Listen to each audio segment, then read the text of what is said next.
Hello, everyone. Welcome to the AC Brown Show. Turn off that damn thing. Welcome. Tonight is just going to be a 30-minute. That's all I got tonight is 30 minutes. Tonight's going to be a 30-minute live. The rest of the nights will probably be 30 minutes. Why? I'm hitting my wall. I am definitely hitting my wall. I will say that. Yeah, I'm hitting my wall. Five, how many more days left? Let's see. Yeah, 1, 2, 3, 4, 5. 5 days left. 5 days left. Hello. We're going to do a 30-minute quick and in and out, but we are going to talk about something. We're going to talk about empty houses in astrology. So we're going to be talking about empty houses in astrology.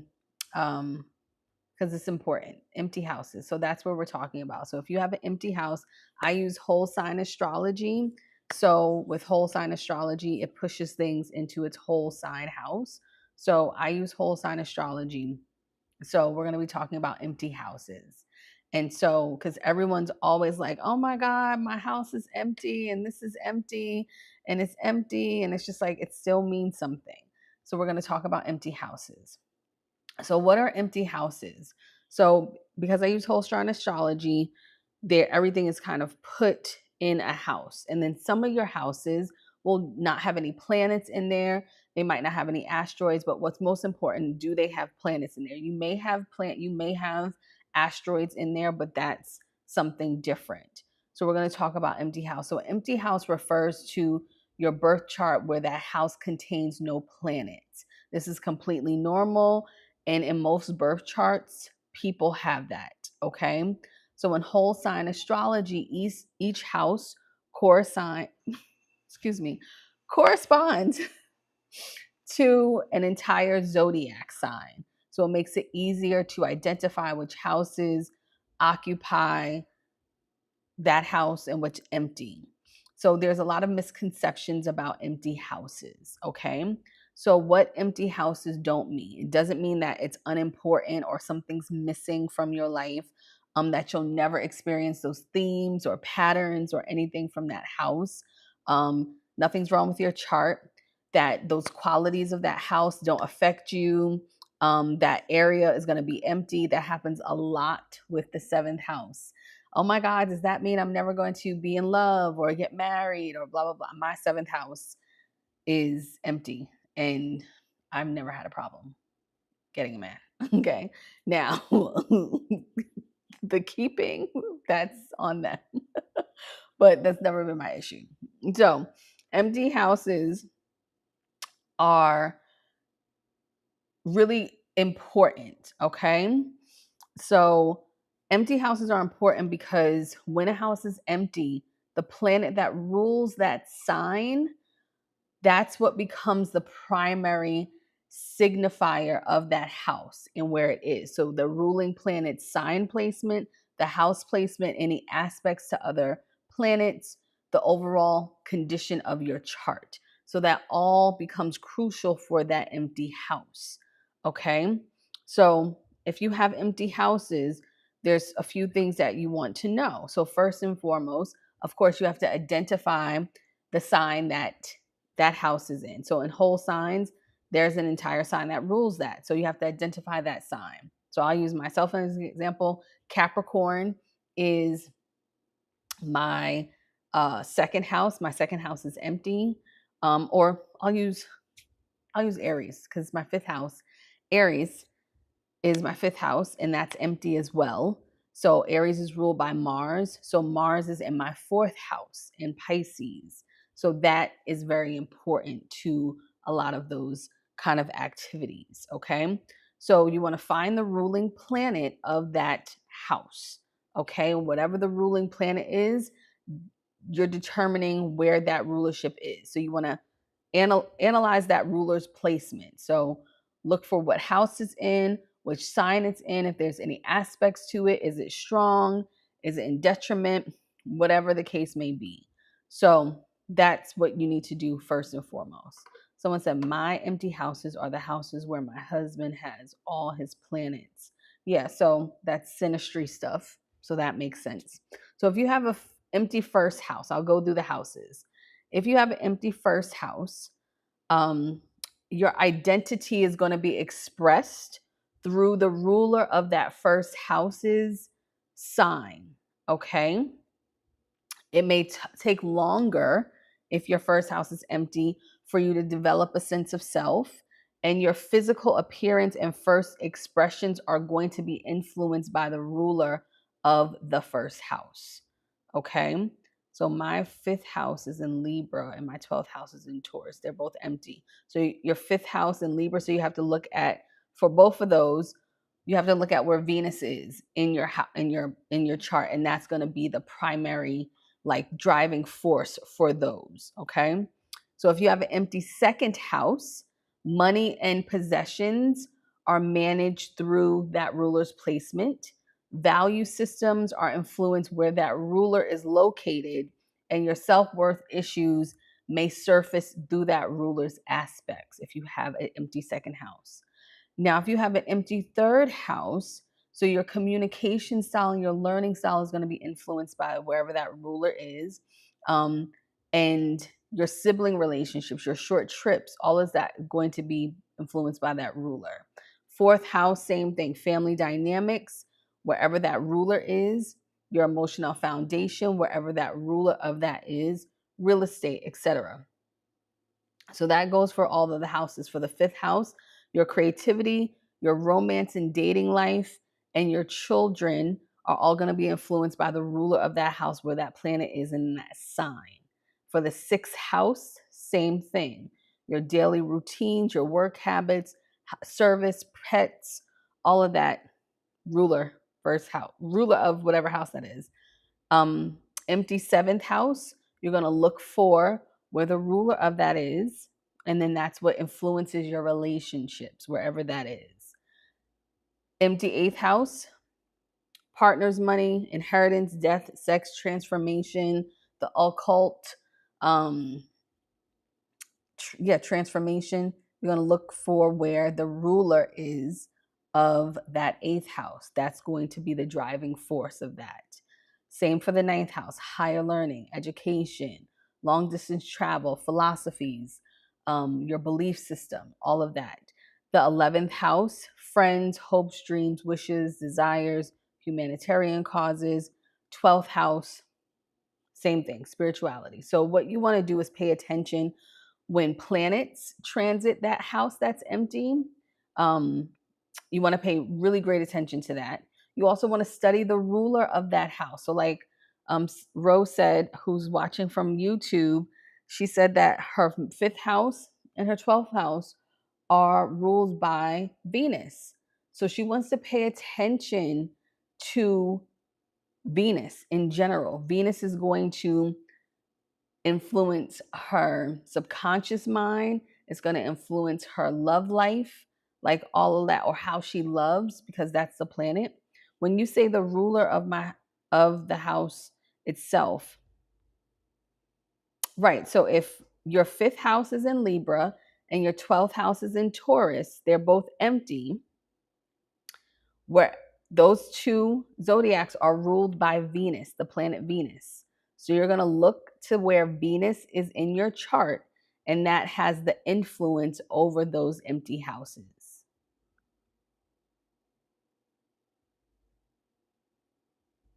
Your third house can't be Libra too. So yeah, you want to check that. Oh, that's it came with the same. Yes, yeah, so Diamond, that's somebody different, not you, Ro.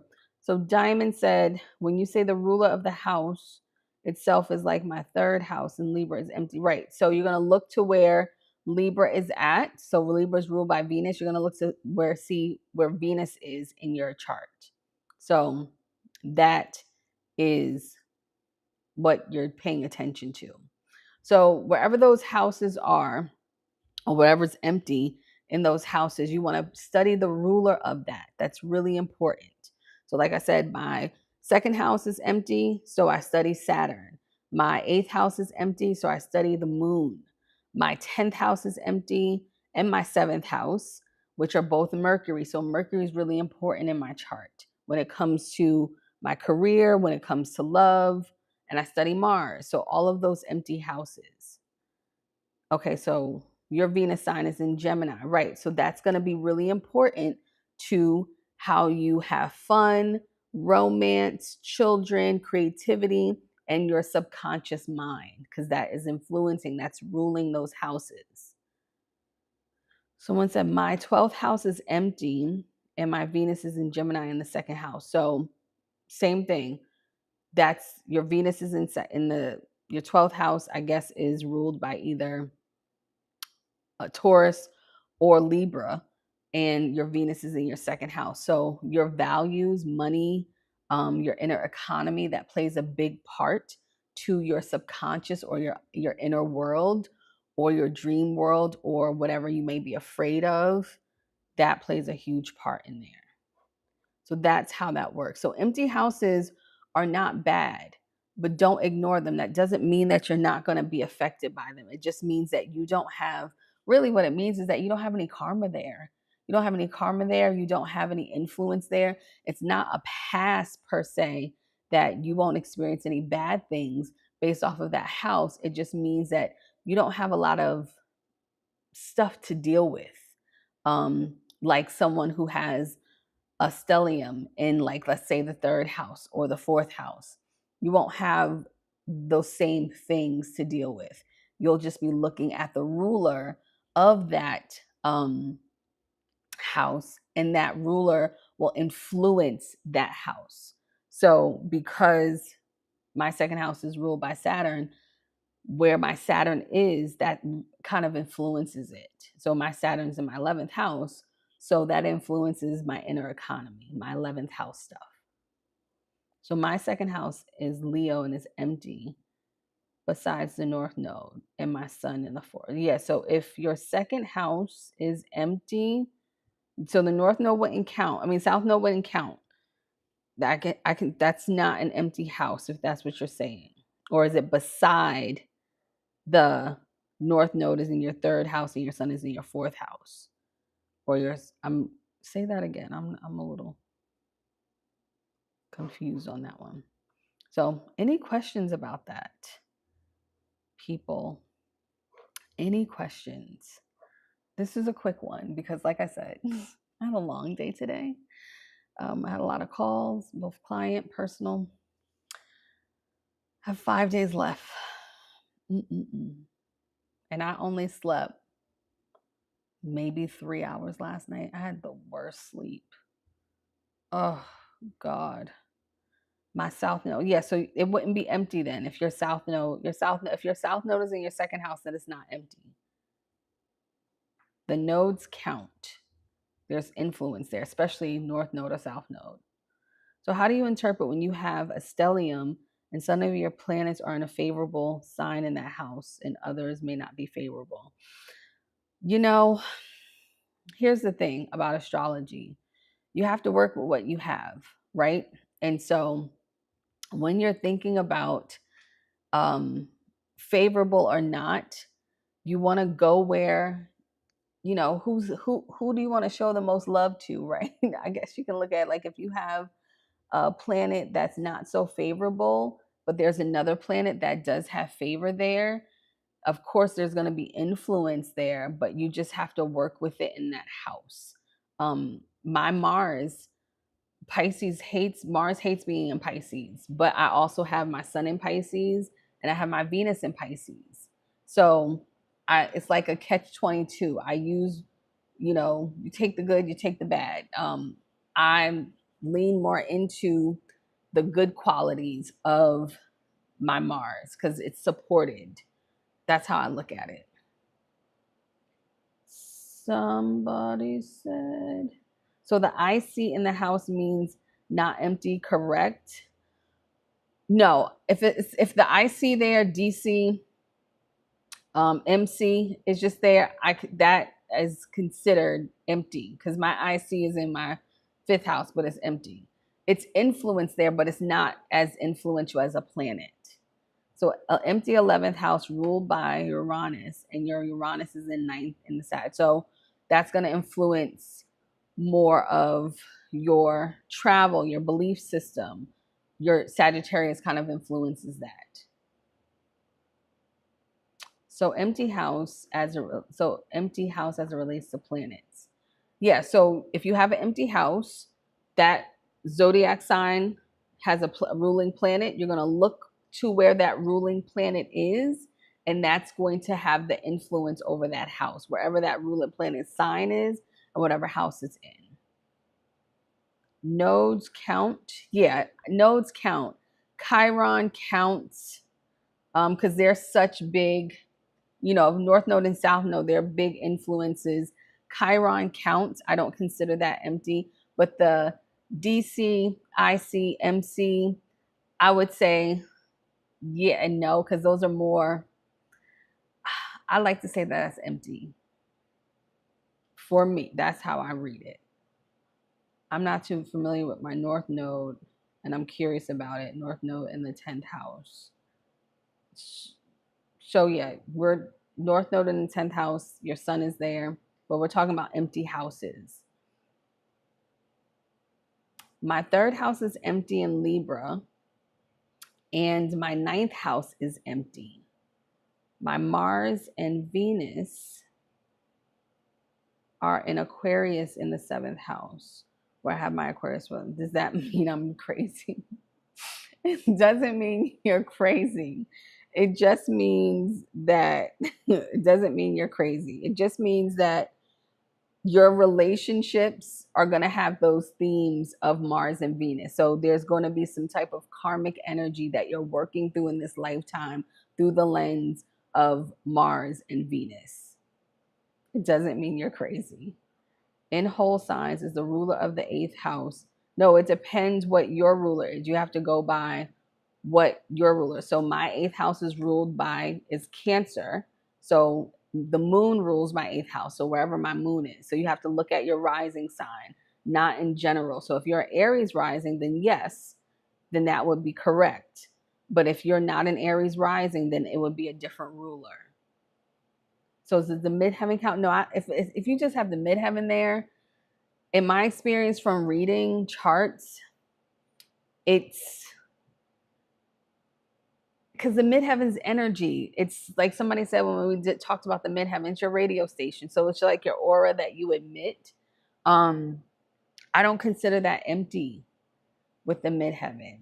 Not the midheaven, but the IC, DC, yes, those are empty. The IC, because that is just like the base. But the midheaven, excuse me, I don't consider that empty, an empty house. But the DC, the ascendant, and the IC, yeah, because, yeah, this has been very helpful and useful. How to connect. Yeah, it's a lot. Oh, well, I'm glad that you're learning so much. Angles. Yeah, angles. Angles. Ugh. The MC, because it's very rare that I see somebody's, well, not rare. That's a lie. When I see someone's MC by itself, their midheaven, I'm always going to look to where, for the MC and the IC, I'm always going to look to where that ruler is anyway. So, and that, because they're usually close. So, especially the MC, your MC is either going to be in whole sign in the 11th house, the 10th house, or the 9th house. It's going to be in one of those. It's very rare that I've seen it in the 8th house. It's going to be in one of those. So that's all kind of influential there. My rising is Scorpio. So you have to look at your chart and see what is in your 8th house, if there's anything there. So your rising sign is the start, but if you're saying that your rising sign is empty, your first house is empty, you're going to look to where Pluto is in your, and see where it is. I just go by Pluto. You don't have to go by Mars. You can look at both. They might be, if you have a really strong Mars, I would just go by Yeah, I would just go by Pluto. I would just go by Pluto because that's old school, kind of traditional, has that. My rising sign is Scorpio and my 8th house is empty. Right. So you're looking for Mercury then. If your 8th house is ruled by Gemini, you're looking to see where Mercury is in your chart. So that's where it counts. So wherever your house is empty, you're going to look at that empty house and you're going to take that ruling planet and find that ruling planet in the rest of your chart. And that's what is influencing that empty house. So that's what you're using. So if your 4th house is empty and it's Pisces, you're going to look for 2 planets. You're going to look and see where Neptune is and where Jupiter is. And that has the influence over the 4th house. But empty houses are not bad at all. Please, they are not bad. They are not bad at all. It's actually better. No, it's actually better. It's actually better. So yeah, you're going to look for Mercury. Any other questions? Any other questions, people? Woo. All right. If no one has any questions, speak now, forever you hold your peace. I need to go to bed. I didn't eat anything. I'm just very tired today. But it is what it is. I'll be back tomorrow at 7 on Friday for 30 minutes. Yeah, it just means less focus in this lifetime. You got lucky. Not saying that you're not going to deal with the themes and the BS. But yeah, you got lucky. My 9th house is in Pisces. So yes, Jupiter. Look at Jupiter and Neptune. Yes, that is correct. Any other questions? I don't think anybody else has other questions. Okay. I will see you all tomorrow at 7 p.m. Let's please send me some love that I get sleep. Please. Please. All right. I will see you all tomorrow. Wait, someone said clarify again once you find the ruler. How do we use that? So when you find that ruler of that house, that's influencing that house. So whatever themes are for that house. So for instance, if Saturn rules your 2nd house and your 2nd house is money, values, your inner economy, you're going to look to where Saturn is, and through that house that Saturn's in, if your 2nd house is, let's say, was in Capricorn, which is ruled by Saturn, that's how you'll make money, is through wherever that rulership is. Okay? All right. So I hope that helps. All right. Well, I will see you all tomorrow at 7 p.m. All right. Bye.